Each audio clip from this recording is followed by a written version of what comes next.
I have been researching one of the weirdest stories that I've ever looked into.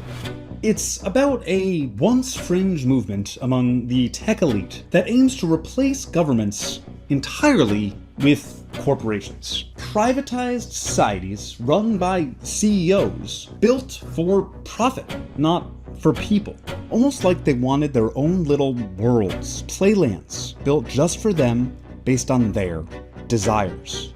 I eventually pulled away from the story because it seemed a little more silly than anything to be concerned about. But then I realized they might already be getting their way. Just look at Doge and Palantir replacing or breaking the basics of the government, the plans for a futuristic, privatized new Gaza, AI infrastructure growth that seems immune to public opinion, and invasions of countries seemingly at random.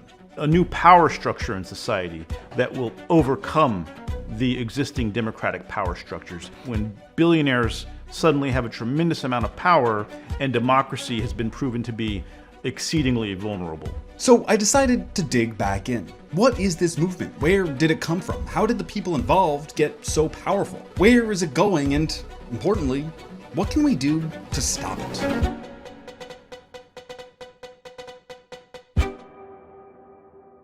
Let's go back to the weird origins of all this. In 2008, Peter Thiel first got involved in philanthropy, if you can call it that. He opened the Thiel Foundation, a nonprofit that invested in building the world Peter Thiel believed in. And one big investment sticks out: the Seasteading Institute. The Seasteading Institute was started by Patry Friedman, the grandson of Milton Friedman, the famous economist who gave politicians the academic backing to rip off the global working class. The goal of TSI was to build self-sustaining societies at sea, ruled by new governments on newly constructed land. This was particularly appealing to libertarians who wanted to escape the constraints of modern governance. The question of whether seasteading is desirable or possible, in my mind, is not even relevant. It is absolutely necessary. Peter Thiel provided the seed money for this project and set up TSI with some office space in a conference room in the Palantir office. He also hooked Friedman up with one of the co-founders, Joe Lonsdale. You know, we're the guys who create institutions that are changing the world, and we've changed a lot of industries so far here in Silicon Valley, but we haven't been able to change the government. That's a pretty hard one. Silicon Valley changing the government is exactly what Thiel wanted. I spoke with one of the people who's been following the rise of this movement better than anyone else. Gil Duran, journalist and author of The Nerd Reich, to get a better understanding of the philosophy behind all of this. There's a long history of people seeking to escape democratic societies or else to bring back monarchy or authoritarianism. In 1997, there was a book that came out called The Sovereign Individual. It argued that in the 21st century, two technologies would result basically in the overthrow of democracy and the demise of nations like the United States. Cybercurrency, which we would call crypto today, and the other one was advanced automation that would create a world without jobs, and that wealthy individuals who were savvy investors could profit from this coming doom and prepare for it by making the right investments. This book had a major impact on Peter Thiel. And of course, it influenced the people Thiel was paying. Joe Lonsdale got to work.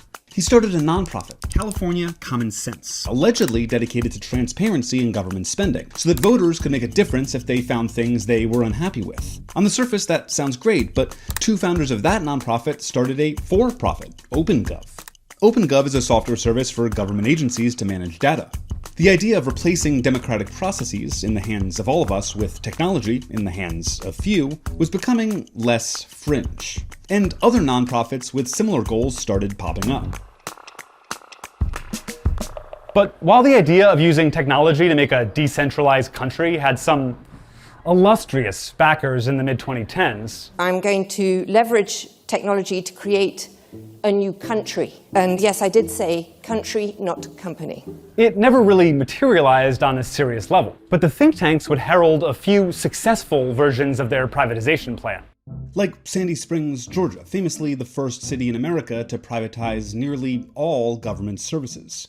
It was the darling of the libertarian press. Everything for profit, nothing public, and a consulting firm making a little cash off the taxpayers at every juncture. Those extra taxes for corporate profit started adding up though. Eventually, Sandy Springs unprivatized, saving taxpayers millions of dollars a year. There are also nascent communities focused on Christian values that the network state media heralds. Battleground Washington, where a data center billionaire is buying up all the property to own the town, the mayor is on his payroll, and Highland Rim, a series of developments in Appalachia run by the investment firm New Founding.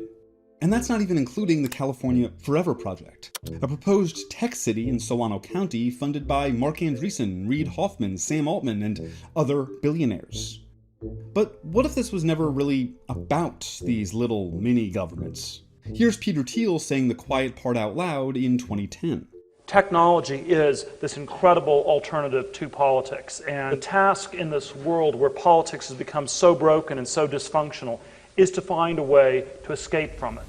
Tech instead of politics. We already had Doge and Palantir becoming the operating system of the United States, with a stated goal of being more powerful than the governments using it. How can we help the government stop the bad guys while also putting systems in place to make sure nobody within the government was doing anything inappropriate? So you have to have systems that watch the watchers.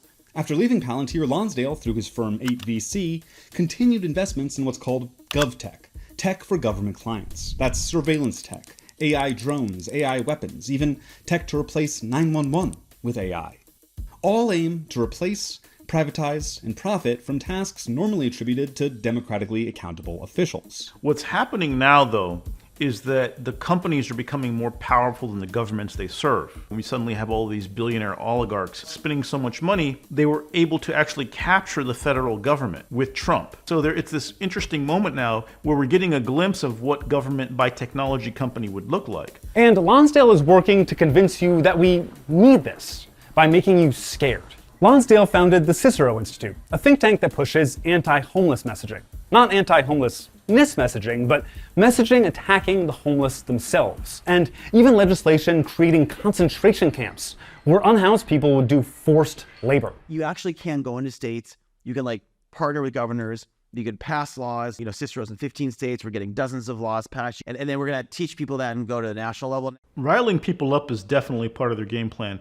That's what we saw in the San Francisco recalls. San Francisco had a spike in crime during the pandemic, but so did almost every big city in the United States. Only in San Francisco, which has extremely low crime rates compared to most cities in red states, did they create this massive panic using social media and doom influencers to convince everybody that everything was worse than it had ever been. And as Lonsdale got into nonprofits and think tanks, Patri Friedman, remember him, Milton Friedman's grandson, started his own VC firm with backing from Peter Thiel, called Pronomos Capital, existing entirely for investing in privatized governments. In Honduras, Pronomos invested in the first government run entirely by a for-profit corporation, Prospera. Prospera is this little enclave on the island of Roatan in Honduras that claims to be its own little charter city that was funded by American venture capitalists and has been touted as the flagship project of the network state movement. But the real flagship project is something bigger: the entire United States government. It shows in policy. Remember the whole thing about taking over Greenland?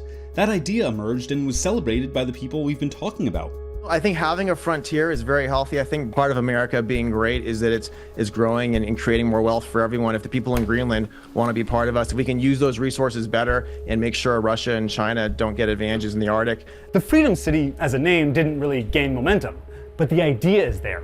And the influence in the administration is clear. Joe Lonsdale helped staff up the Trump administration, and just recently accompanied administration officials to the Philippines to christen a new regulatory zone. Just last week, we signed a historic deal with the Philippines, 4,000 acres, right next to Subic Bay, where we're gonna build a first of its kind AI native industrial park. I was there for a day in the Philippines with everyone. They're excited what you guys are doing.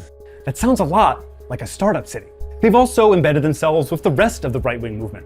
I could not have envisioned that J.D. Vance, a Peter Thiel protege, would be the vice president of the United States. And so when Vance got onto the ticket, then it became real that this stuff could travel to the White House.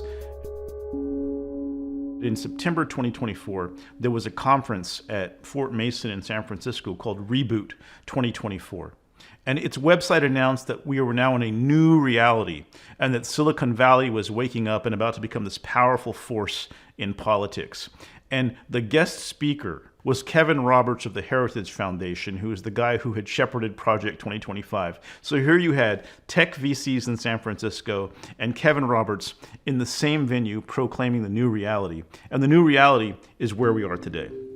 And that's showing in actual policy, like the administration's quietly announced plans for maritime prosperity zones, districts on American soil with fewer regulations for corporations to build ships and reinvigorate the industrial base. Then there's the New American Industrial Alliance, a tech industry interest group, pushing for unrestricted data center growth. They were listed as co-sponsors of the Blueprint for America, lobbying for prosperity zones on American soil, a plan to sell federal and public land to private companies to build low-regulation, low-tax havens for progress. Their co-sponsor on the blueprint was the company behind Prospera in Honduras, whose lobbying disclosures show they spent hundreds of thousands of dollars pushing for prosperity zones. But they also spent big on begging the American government for handouts of your money. They've lobbied on refunding the U.S. International Development Financial Corporation, a government organization run by Epstein associate Ben Black, that uses tax dollars to invest in American companies abroad. That's privatized foreign aid. And they might finally get their way. Black went to Honduras and promised investment in real estate and technology there, including an investment in La Ceiba, which is slated to be absorbed by Prospera. But it's more than just government handouts. It's war crimes. So we did a master plan, and we've developed ways to redevelop Gaza. Gaza, as President Trump's been saying, has amazing potential, and this is for the people of Gaza. We've developed it into zones. It was sort of insane to see it all come together in this way. But again, wherever you look these days with Trump or with these tech guys, there's always the idea of a new city that they're proposing. And it's not clear why we need these new cities. You know, Gaza should be rebuilt for the Palestinians, but these guys see it as an opportunity to take the land. And so that shows you the degree to which this thinking is starting to imbue everything that they do. Look at how the people in this fringe movement reacted to other invasions. In 2019, Mark Lutter, leader of a Peter Thiel-funded New City think tank, said that overthrowing the Venezuelan government would be an opportunity for these projects. And when the invasion did happen, Lutter suggested America establish a Florida or Texas-style government there. He cites America paying for a wholesale development plan after regime change, which is exactly what we're doing in Iran today, to the tune of $300 billion. Palmer Luckey, Lonsdale and Thiel associate and founder of AI defense contractor Anduril, pictured here in cosplay, suggested a privatized city on Guantanamo Bay in Cuba, which President Trump also threatened with invasion. Again, nobody wants this. They know that. That's why they hate populism. That's why they hate democratic representation, despite all of this being couched in freedom. What they're asking for is to exit entirely from any government structure. But that's just not how it works, especially when most of these guys are government contractors and are still wanting to have the benefits of our society without having the responsibilities of our society. These are people who don't like being told no. They're angry at the pushback against data centers, that we don't want AI to take over everything, that no one supports annihilating a civilization to replace it with one they can profit from. People need to understand that the billionaires have become radicalized against democracy, and they're in the process of using everything they have to try to destroy it. And that's the battle of our moment. That's the battle of our time. It's not too late to push back. Public response to data centers works. Many of the governance as a service startups are starting their work in towns and states, where you can still have a voice to stop them. The billionaire class wants to turn your home into their playland, completely change how everything is run, to funnel more wealth to themselves, create chaos, and then when everything is all fucked up, walk away with their winnings to their own private enclaves, all under the guise of fixing a broken government, a government that they broke. And yeah, sure, the government is broken, but it's not because of democracy or lack of corporate privatization. It's because of corporate power. We need more democracy and less corporate control.